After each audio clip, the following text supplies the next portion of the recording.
merah.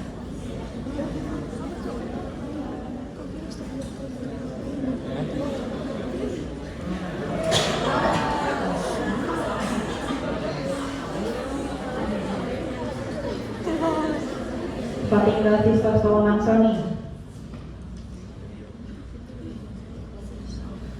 Pasti yang merah udah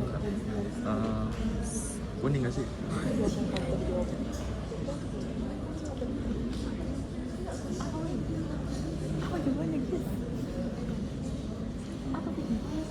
Cepet cok. Kuning. Ini udah pada belajar ya. Wih, Jeremy. Kalau sisa sama nambah dulu perbandingannya gimana? Itu udah. Hah? Kuning. Oh, hijau.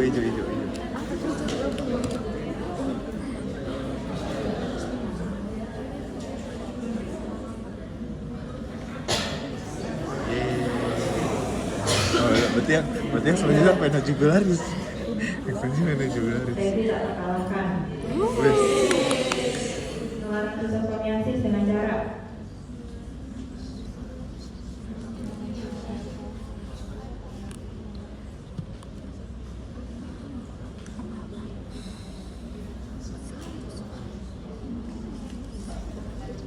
Apa ini?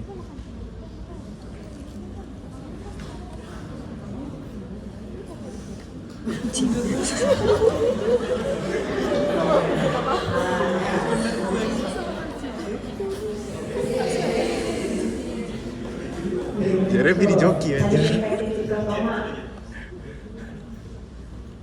Sirkarya.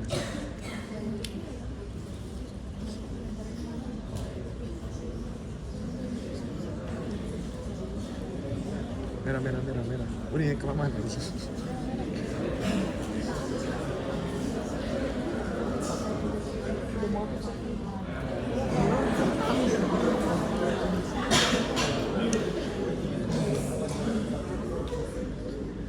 Stadium diagnostik sistotoma.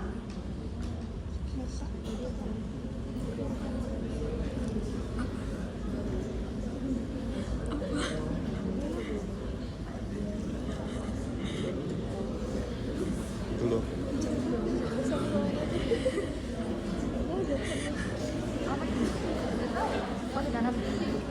Wes, itu lagi.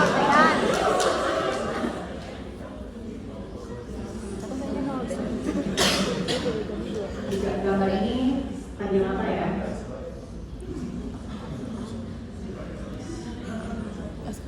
Jawab aja.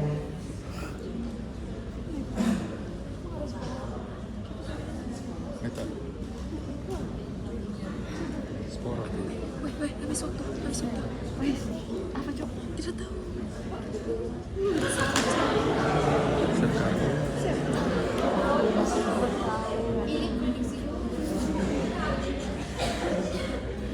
Dulu saya tidak makan gambar ini.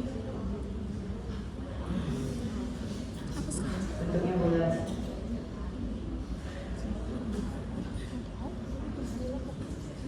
Merah.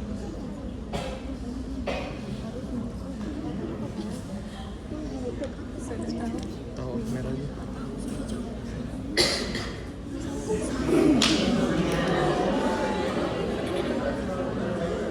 Wih.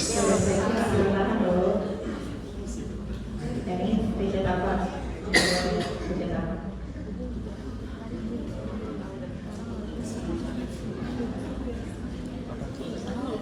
Apa tuh? Merah.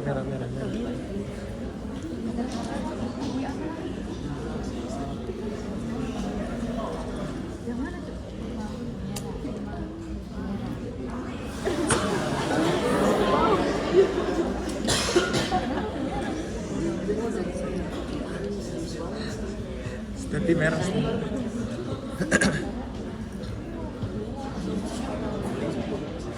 Inter nggak sih? Oh, hijau. Apa ya? Sirin? Tahu. Apa? Merah.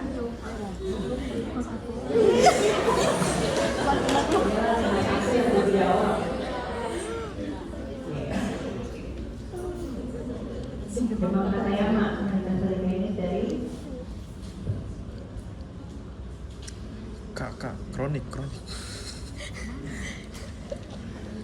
Apa?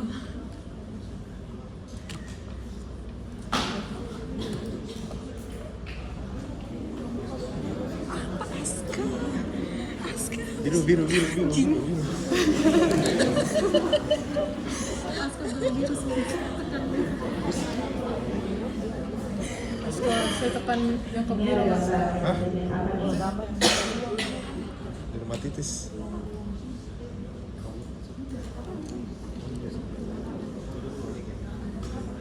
Kronik. Top tuh kronik.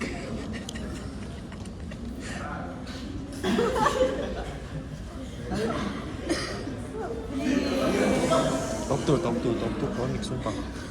Wis.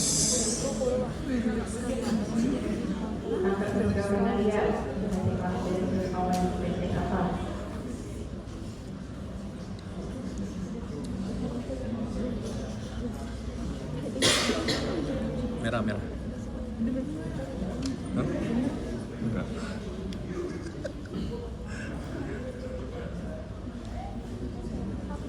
Siap, mana ya?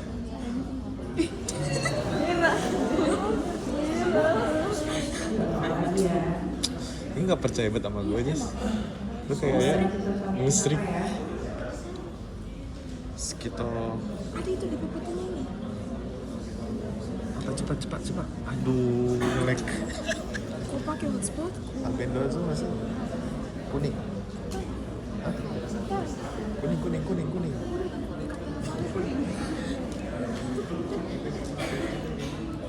Wih. Berarti valid aja bisa dipaksain Aska. Dagangannya dengan apa?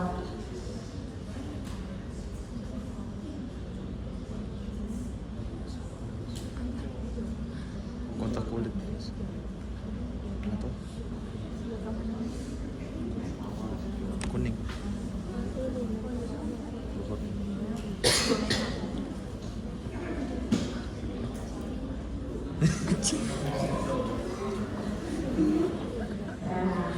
Juga soal ya. Wih.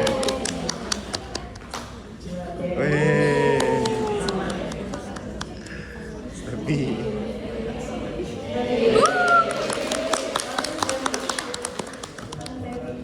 Buksusan pakai kabar.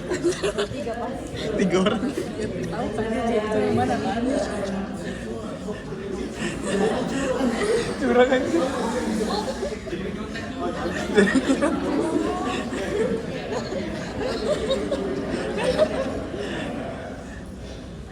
Kecek banget. Gue berapa? Naik semua ya. Yang bener dari itu. Lu berapa, J? Yang dikeluarkan melalui makanan food Lu berapa, J? Kali ini kita cuma bahas Lu 5.000 boleh. karena dia adalah nematoda yang penularannya berbeda, yaitu lewat tadi ada jawabannya tuh di quiz. Air tawar. Langsung kulit. Serkaria ya, serkarianya menembus kulit. Kalau yang kemarin itu metaserkarianya kemakan, ya semuanya metaserkaria kemakan dari hospes perantara 2. Namanya foodborne, jadi penularannya lewat makanan. Kita makan keong, kita makan tumbuhan air, kita makan hospes perantara 2 lain yaitu ikan air tawar. Ya. Kalau di sini dia bukan makan, tapi kontak dengan air tawar. Nama lainnya adalah spesiesnya itu Schistosoma spesies, yaitu ada Japonicum, Mansoni, dan Hematodium. Nama penyakitnya Schistosomiasis atau bilharziasis. Ya, penyebabnya yang spesies-spesies ini gitu. Kalau kemarin kan kita banyak ya, ada paru, ada Lu beli kapan, J? hati sama usus. Kali ini usus darah. Tapi Schistosomanya yang plastik ada 3, yang ada Masih gua cuma juga 5, tapi kalian belajar 3 aja. Nah, bedanya lagi adalah kemarin itu hermafrodit, jadi tekniknya bisa bertelur tanpa ada jantan atau betina. Cuma satu aja dia udah cukup karena di tubuhnya sudah ada uterus, ovarium, dan testis. Kalau di sini dia tidak hermafrodit, dia ada jantan dan betina. Hospes perantaranya masih sama kayak air tawar, tapi nggak ada hospes perantara 2. Makanya serkarianya nggak kemana-mana lagi, dia langsung ke manusia, hospes definitif. Kalau kemarin dari keong air tawar, serkarianya berenang lagi, dia cari hospes perantara 2. Di hospes perantara 2 dia jadi metaserkaria, baru kemakan sama manusia hospes perantara 2-nya. Kalau ini dia nggak ada hospes perantara 2. Jadi serkarianya berenang, tapi dia langsung mencari hospes perantara, hospes definitif. Dan kenapa dibahas juga dan penting, walaupun Indonesia biasanya adanya di Sulawesi Tengah. Tapi kenapa penting? Karena sekarang kan banyak orang terkeling, pindah pulau, pindah negara, gitu. Jadi kita kalau ketemu ini bisa berpikir ke arah parasit Schistosoma. Ada 3 spesies yang akan kalian pelajari, yaitu Japonicum, Mansoni, dan Hematodium. Yang ada di Indonesia itu yang Japonicum. Selain di Indonesia dia ada di Asia, di negara Asia lainnya. Ya, di Indonesia dia ada di Danau Lindu dan Lembah Napu di Sulawesi Tengah. Ya. Kalau Mansoni ada di Arab, Amerika Selatan dan Tengah, Hematodium ada di Afrika, Spanyol dan berbagai negara Arab. Jadi yang tadi ada di kuis yang bulat, jadi dia paling beda nih Schistosoma japonicum telurnya ya. Dia bentuknya lebih bulat daripada yang lain tuh lonjong. Nah ukurannya memang dia jadinya kan panjang dan lebarnya hampir sama ya, karena dia hampir bulat. Ini lumayan hampir bulat, nah ini agak sedikit lonjong, tapi beda banget kan sama yang sebelah-sebelahnya itu. Durinya nggak kelihatan yang Mansoni dan Hematodium. Nih dia ada kecil banget di sini, hampir nggak kelihatan. Kalau tadi gambar tadi hampir nggak kelihatan kan, tapi kalau kalian benar-benar zoomin ada di ujungnya. Ini juga sedikit banget gitu. Kalau nanti kalian lihat slide-nya ya, durinya kecil dan sudah mencolok, dikeluarkan melalui tinja ya. Isinya Miracidium matang. Jadi sama dengan yang kemarin, isinya telurnya itu semua Miracidium ya, Trematoda isi telurnya itu Miracidium. Trematoda yang foodborne dan juga yang melalui kulit ini. Terus yang Mansoni, dia melonjong. Nah, khasnya adalah durinya itu meluncing tapi dia ada di samping ya. Dia sedikit melengkung, dia di ujung anteriornya. Tuh. Sama juga lewat tinja dan isinya Miracidium matang. Nah ini yang paling berbeda. Maksudnya adalah yang ini kan ada di tinja, yang ini di urin deh ketemunya ya. Schistosoma Hematodium nyarinya bukan di tinja, tapi nyarinya di urin. Isinya Miracidium matang dan khasnya adalah durinya ada di terminal atau di ujung, benar di ujung. Kalau ini kan agak nyamping di ujung Hematodiumnya. Jadi kalau kalian bandingin secara ukuran yang ininya, yang kalian nggak pelajari itu Mekongi itu mirip Japonicum sama Intercalatum. Intercalatum tuh mirip-mirip sama Mansoni tapi dia memang agak gemuk sedikit, tapi kan nggak pelajari itu inti maksudnya. Nah, morfologi cacing dewasa tadi yang pertama gambarnya itu cacing dewasa ya. Nah, dia itu jenis kelaminnya terpisah antara jantan dan betina. Nah, yang jantan tuh yang mana? Yang jantan itu yang besar, dia lebih pendek tapi dia lebih gemuk. Yang betina dia lebih ramping tapi dia lebih panjang nih. Betina tuh lebih panjang ya, jantan lebih pendek, tetapi dia lebih gemuk. Yang jantan, yang perempuan, yang betina dia lebih ramping gitu. Kalau cacing-cacing yang lain rata-rata yang lebih panjang yang betina, tapi kalau ini betinanya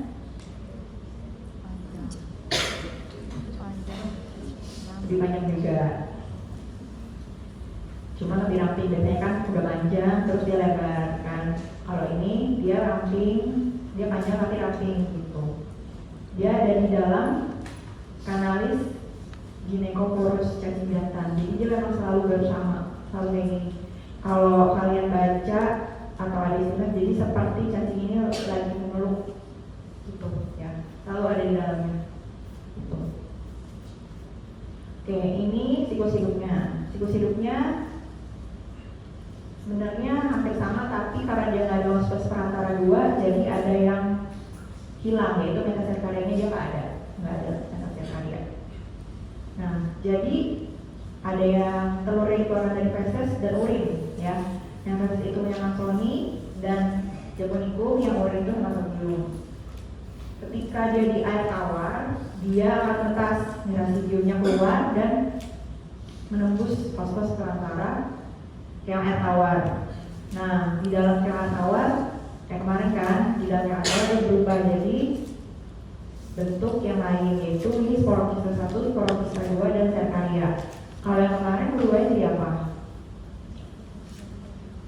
Sporokista, redia, serkaria. Ya, kalau ini ada sporokista 1, sporokista 2, dan serkaria. Gitu. Serkaria keluar dari tubuh keong dan benang, lalu menembus kulit. Ya, jadi infeksinya melalui serkaria yang menembus kulit manusia. Ini lambang stadium infektif. Ya, kalau tadi yang telur ada mikroskopnya, ini lambang stadium diagnostik. Nah, di tubuh manusia itu serkaria melepaskan ekornya, jadi sisostomula. Nah, lalu dia bersirkulasi, bermigrasi melalui sirkulasi ke vena, bisa ke jantung, ke paru, lalu dia jadi dewasa di hati. Ya. Nah, habis di hati, pas dia udah dewasa, dia keluar dari vena porta. Cacing dewasa, cacing betina ini berpopulasi di tempat-tempat sesuai dengan spesiesnya. Tadi ada soalnya juga kan. Kalau Japonicum dia di vena mesenterica superior, dia memperdalam halus. Kalau Mansoni dia vena mesenterica inferior. Kalau hematobium di plexus vena vesica urinaria. Nah, setelah nanti dia udah dewasa, dia kan nantinya ini udah berpopulasi, dia akan bertelur. Nah, bertelurnya itu dia akan ada di vena kecil, di porta, dan perivesical. Perivesical itu di vesica urinaria. Nah, makanya bisa ketemu telurnya nanti di usus, bisa ketemu di feses, dan di kandung kemih. Kalau di perivesical nanti dia ketemu di kandung kemih, ini ya, hematobium ya. Oke. Nih, jadi tadi kalau dia bertelur, dia dewasanya, ini nggak kelihatan ya kepalanya, tapi dia di daerah sini nih, bertelurnya di vena porta. Ya. Nah, di situ nanti dia ini yang vena mesenterica superior. Nih, nanti di telurnya sini dia usus. Yang ke inferior dia di sini, nanti keluar lagi usus ya. Telurnya yang keluar ya. Cacing dewasa tetap di dalam. Terus yang tadi ini karena gambaran bisa banget nyari ini, jadi emang bagus ya. Cuma dua kalian tahu bahwa nanti yang punya hematobium, sistem hematobium, dia telurnya akan ke plexus vesica urinaria. Jadi dia nanti telurnya ketemu di vesica urinaria lewat urin. Nah, khusus perantara dan penularannya. Khusus perantara itu kayak air tawar, tiap spesies itu beda-beda.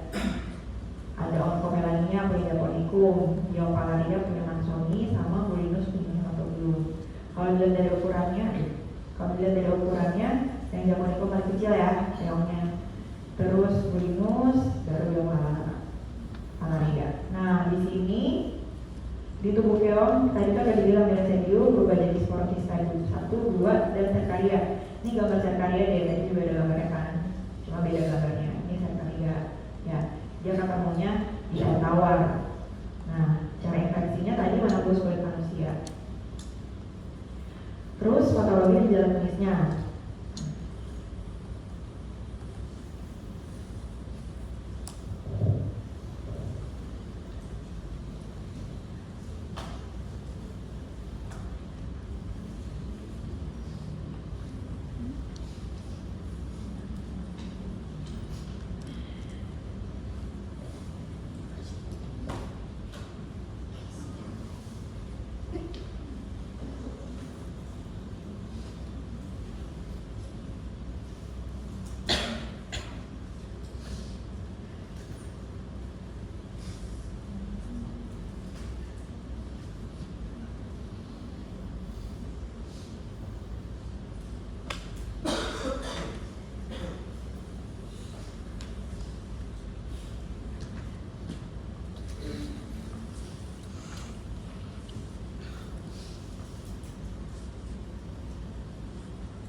sudah tidak ada PDF-nya. Sini guys.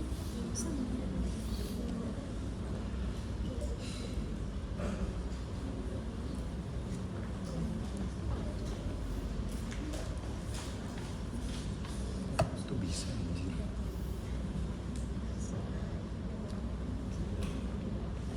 Itu bisa.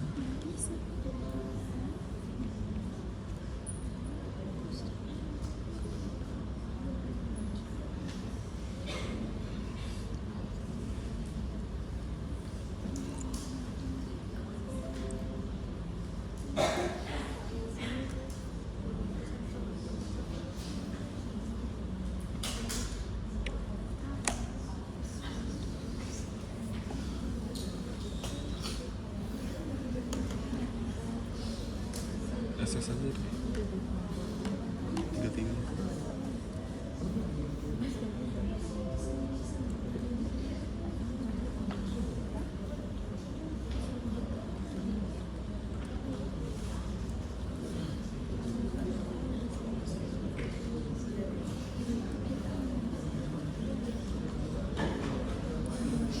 Kenapa masukkan foto sendiri? Anjing lu.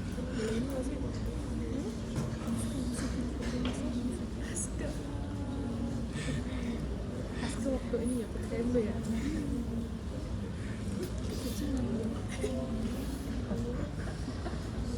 Iya Facebook. Bagus banget ya. Itu lu ya. Aska nggak mau beli kanva di aku kak. Hah? Lagi promo. Siapa? Kanva di aku kak. Lagi promo. Berapa? 5.000 cok. Per? 10. Sekarang ya? Foto dulu.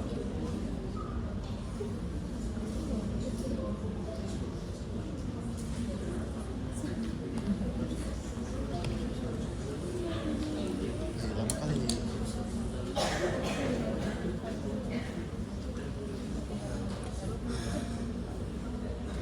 Sudah kirim pertanyaan.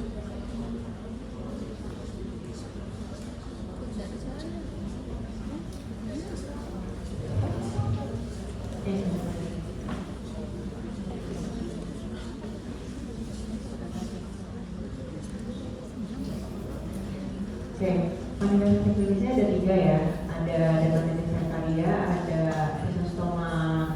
sisostomiasis akut dan sisostomiasis kronik. Nah, dermatitis serkaria ini paling sering karena sisostoma masrohi dan hematodium. Biasanya terjadi dalam 24 jam setelah serkaria itu menembus kulit. Gejalanya gatal, ruam, dan bisa jadi papul vesikel ya. Ini kan papul vesikel ya. Kalau yang tadi kan vesikel yang gambar yang di kuis ya. Kalau ini dia papul. Nah, tapi nanti bisa sembuh sendiri sebenarnya. Gitu. 1-3 minggu nanti dia hilang. Lalu yang akut biasanya 3-8 minggu setelah infeksi. Nah tadi demam Katayama itu masuk ke sisostomiasis akut biasanya karena reaksi hipersensitivitas sistemik. Tadi kan sisostomula yang serkarianya udah melepas ekor, dia sisostomulanya itu migrasi. Nah itu bisa bikin demam Katayama atau gara-gara pengeluaran telur. Jadi yang bikin gejala klinis demam itu biasanya karena sisostomula atau pas cacing dewasa bertelur. Awalnya bisa demam, kelelahan, mialgia, malese, nyeri sendi, dan batuk tidak produktif karena tadi bisa migrasi ke paru ya. Itu pas dicedera, cacing biasanya eosinofilia, terus ada ide yang meningkat, dan kalau yang tadi migrasi ke paru bisa ada dalam paru. Terus bisa juga kalau yang tadi di saluran cerna ada gejala rumen, dan dalam 2-10 minggu bisa sembuh sendiri, tampak sembuh sendiri padahal masih ada parasitnya di dalam tubuh. Tapi ada juga yang bisa sampai turun berat badan, ada yang sampai sesak, diare, nyeri perut yang luas, dan juga bisa sampai ada toksinemia dan hepatosplenomegali, terus disertai ruangannya tadi.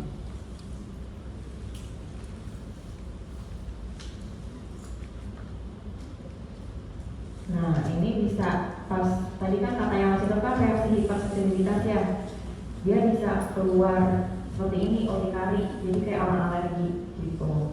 Ini salah satu manifestasinya, jadi dia urtikarinya gede-gede, misalnya jaya urtikaria gitu.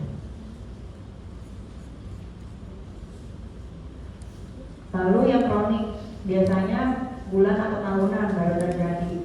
Ini biasanya karena ketika telur itu udah migrasi, dia bisa terperangkap di dalam jaringan.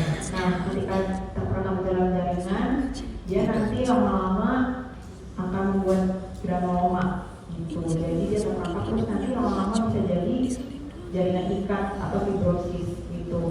Fibrosis ini sifatnya irreversible ya, nggak bisa balik lagi.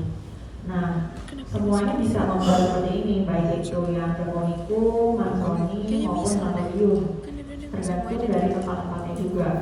Jadi kalau yang di usus ya dia nanti menetap di usus granulomanya, bisa jadi fibrosis usus. Kalau misalnya yang hematobium, dia menyebabkan fibrosis di vesika urinaria gitu. Tadi juga kan mereka dekat-dekat hati kan kalau betul di vena porta. Bisa juga di pinggir-pinggir vena porta dia jadi jaringan ikat.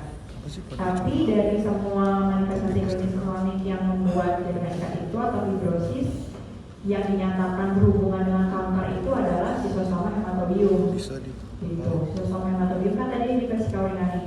Jadi dia itu berhubungan dengan kanker vesika urinaria. Gitu. Yang lainnya memang fibrosis, membuat jaringan fibrosis, tetapi belum terbukti berhubungan dengan kanker.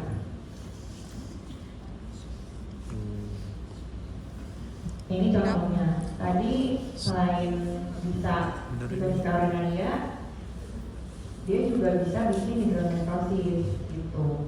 Kenapa? Karena kan dia masalahnya adalah membuat kalau misalnya di pembuluh darah ya, fibrosis di pembuluh darah, dia akan membuat hipertensi gitu kan. Hipertensi itu tekanan darah tinggi. Nah, hipertensi itu nggak cuma pembuluh darah yang ke jantung atau yang berhubungan dengan kardiovaskular, tapi juga dia bisa ke ginjal. Jadi hidronefrosis ini kalau nanti lanjut di radiologi, ini tuh gede-gede dia ininya, salurannya. Jadinya ginjalnya membengkak gitu. Terus ini juga ada hepan. Nah, hepan ini kalau kalian perhatiin ini ada kayak putih-putih gitu ya di sekitar dari pembuluh darah di hepan. Nah, ini adalah jaringan fibrotik yang dibuat akibat sistostomiasis kronik. Ini stetoskopnya. Kemudian ini kalau ini bentuk PA ya, ini dari jaringan. Ini telurnya di jaringan tuh ngumpul semua di situ. Dia terperangkap di dalam jaringan. Tengah-tengah aja. Nah, diagnosisnya itu bisa ketemu dulu di ginjal, di urin, atau tadi di jaringan ya. Ini contoh bentuk urin yang bisa dilihat secara makroskopis warnanya. Jadi dia bisa bentuknya hematologi juga. Jadi rincinya tuh ada darahnya, baik itu makroskopis maupun darah yang ditemukan secara mikroskopis. Gitu. Ini yang di jaringan. Kalau tadi kan punyanya siapa nih kira-kira nih? Bulat-bulat. Berarti terus gitu aja. Bisa sama depan itu. Nah, ada tulisannya juga sih bawahnya ya. Terus kalau ini nggak ada tulisannya nih. Ini punya siapa nih? Durinya di pinggir.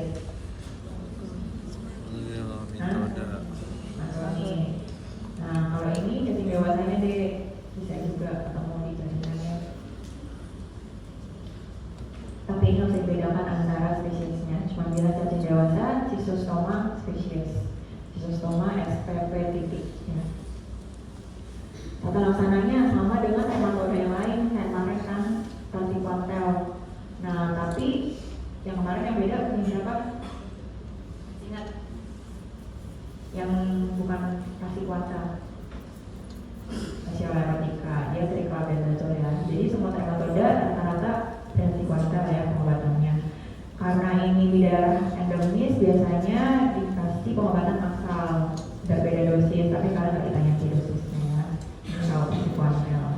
Prognosisnya bagus dalam pengobatan ini, tapi kalau tadi udah ada kasus yang hidronefrosis, yang ginjal bengkak, sampai gagal ginjal, udah fibrosis hati yang berat, dengan hipertensi porta, itu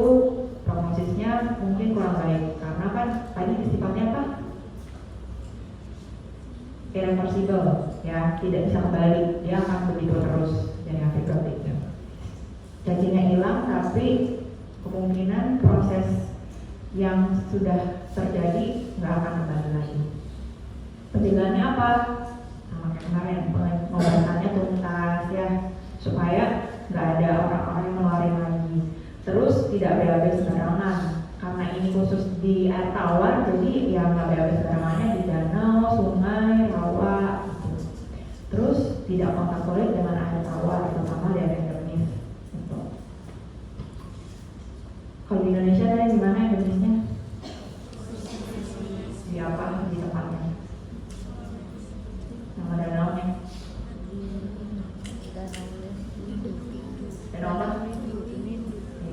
Sering keluar ujian gede ya, danau itu sampai ujian nasional tuh sering keluar danau itu. Karena ya kalau kalian ke Sulawesi Tengah ada danau itu, janganlah celupin kaki kalian ke situ ya. Nah, secara epidemiologi kenapa sih dan siapa sih yang bisa kena? Tuh biasanya masyarakat pedesaan yang sosioekonomi rendah. Kenapa? Karena biasanya mereka pakai airnya dari sumber-sumber air itu, bisa dari danau, bisa dari rawa sih, danau atau sungai ya, bisa nyuci pakaian, buat nyuci piring mungkin ya, dan terkontaminasi dengan air. Ini contohnya nih, tubuh nyuci yang sama anaknya, jadi anaknya juga bisa penularan karena main di air gitu.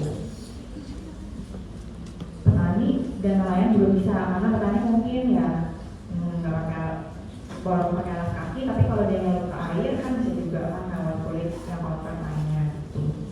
Nelayan air tawar ya maksudnya gitu. Terus perpindahan penduduk bisa juga, jadi mungkin dia, tapi ya memang yang biasanya di tempat-tempat yang sosioekonomi rendah gitu, yang pembuangan tinjanya atau sanitasinya masih buruk kan, karena tadi penularannya kan harus ada yang buang air besar atau buang air kecil di sembarang tempat yang ada hubungannya dengan air rawa. Berarti ya BAB atau buang air kecil di sungai, di rawa, di danau gitu ya. Gitu. Tapi yang jadi masalah adalah kalau misalnya wisata-wisata saat ini yang mau ke tempat terpencil gitu kan, nggak sengaja mungkin kontak dengan air gitu kan. Jadi kalau misalkan Anda tahu ada daerah-daerah yang endemis, bisa mungkin jangan kontak dengan airnya gitu. Kayak ini materi kecil karena cuma satu ya. Kayak ada yang mau nanya? Silakan aja nanya.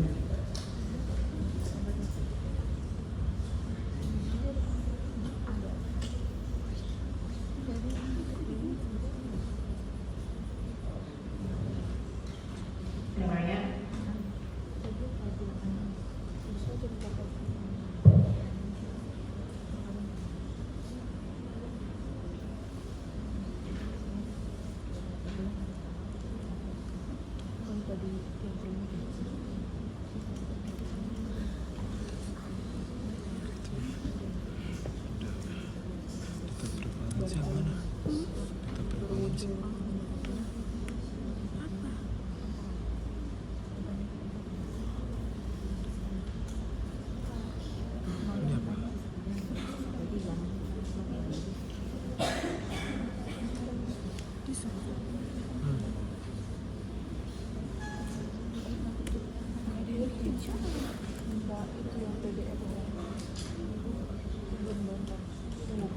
Ini gua hapus ya.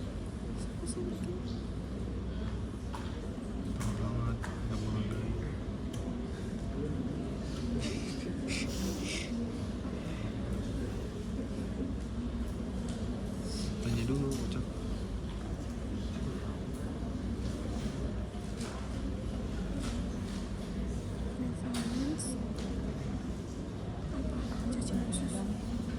Kecacingan usus rentan kejadian masyarakat. Alasan Itu udah alasannya. Astaga.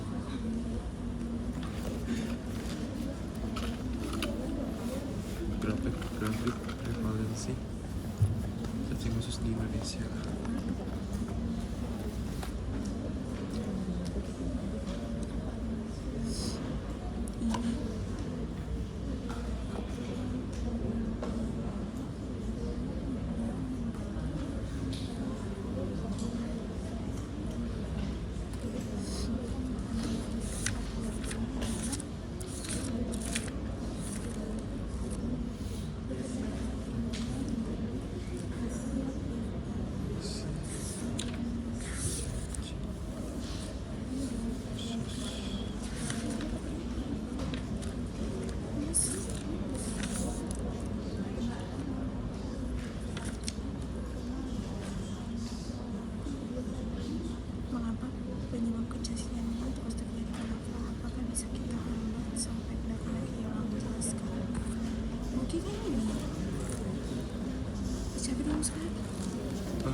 cacingan ini terus terjadi, penyebab cacingan usus terus terjadi, kan udah dari faktor penyebab kan, lu kan?